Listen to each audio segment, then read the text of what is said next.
Turkey and Saudi Arabia have formed a joint task force to investigate what happened to Saudi journalist Jamal Khashoggi. But Turkish officials say that they have recordings that prove Khashoggi was murdered. That's according to the Washington Post. American officials are aware of the video, which reportedly shows a group of Saudis killing the Washington Post columnist inside the Saudi consulate in Istanbul. The case has raised questions over U.S. relations with the kingdom. Some senators want to block the sale of U.S. weapons to Saudi Arabia, but at an event Thursday, President Trump defended the deal. Robert Jordan served as U.S. ambassador to Saudi Arabia from 2001 to 2003, and right now he's a diplomat in residence at Southern Methodist University. He joins me now from Dallas. Ambassador, thank you very much for joining us to talk about this. Thank you. You bet. So based on your experience, do you have any reason to doubt these reports that the Saudis killed Khashoggi? I'd say it's about 95% certain. I have seen no explanation from the Saudis as to how we could see video of Jamal going into the consulate but not coming out. Their explanation that their closed-circuit TV is only a live feed and not recording makes no sense at all and would be absurd in terms of security tradecraft. So I think we can discount that. So my guess is they are trying to stall for time, but these reports sadly appear to be most likely accurate. You know, we don't have an ambassador in either Riyadh or Istanbul. Yeah. Folks might not know this, but you were actually inside of Saudi Arabia a month after 9/11. Based on your experiences, and you have close relationships with folks in Saudi Arabia, what do we need to do here? We need an ambassador there. We need an ambassador in Turkey as well. That's certainly one piece of the puzzle. Ambassadors on the ground can help gain information, gain intelligence, and also can provide guidance sometimes to the host country in terms of what American policy is and what American preferences and even demands are. Secondly, I think we've got to show the world a sense of outrage that this terrible event deserves. This needs presidential leadership and it needs congressional leadership. I think we should certainly postpone any arms sales, and by the way, I think there's a question as to how real those arms sales are. Secondly, I think we should encourage many of those who are planning to go to this future investment initiative in Riyadh on the 23rd to not attend.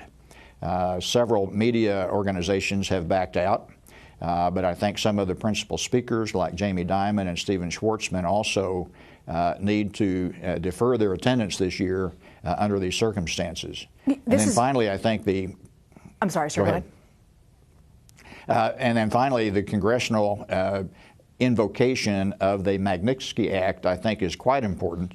And I think the administration, pending conclusion of any investigation, needs to seriously consider the sanctions that are required, frankly, under that act.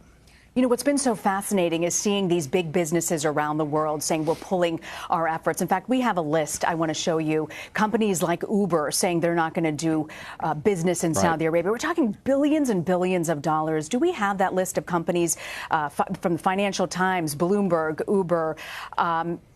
This is big business. It's a lot of money. The Virgin Group, Branson has come forward.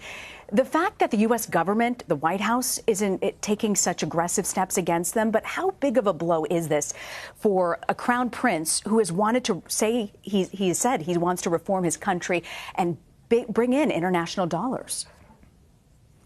I think the public humiliation of this crown prince by the international business community is a significant factor here. What he wants is praise. This conference on the 23rd is designed to be a public relations piece for him. And so if he's denied that, I think this is a very important issue.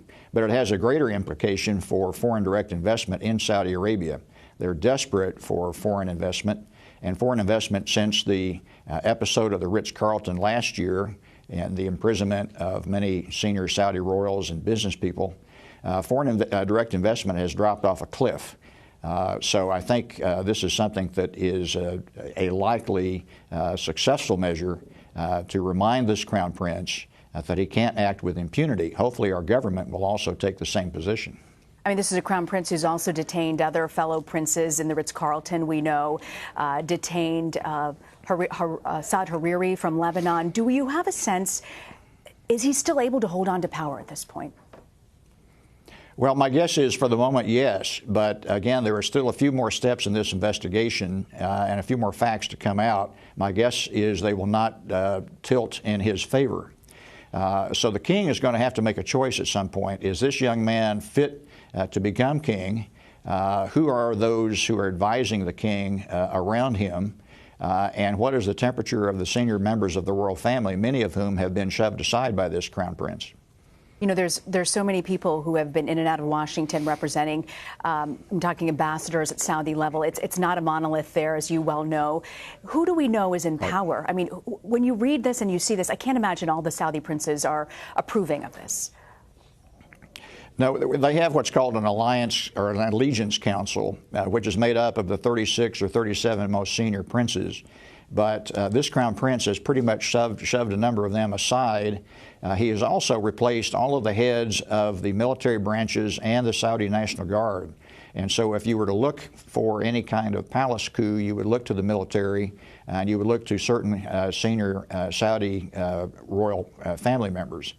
He may well have, at least for the moment, co-opted them, at least at the top, although the rank and file in these organizations may well still bear allegiance to their former leaders who probably have a very different view of the crown prince. So ultimately, Ambassador, what do you think the U.S. should be doing? You're someone who has a great deal of experience and relationships inside the kingdom. What does the U.S. need to do at this point?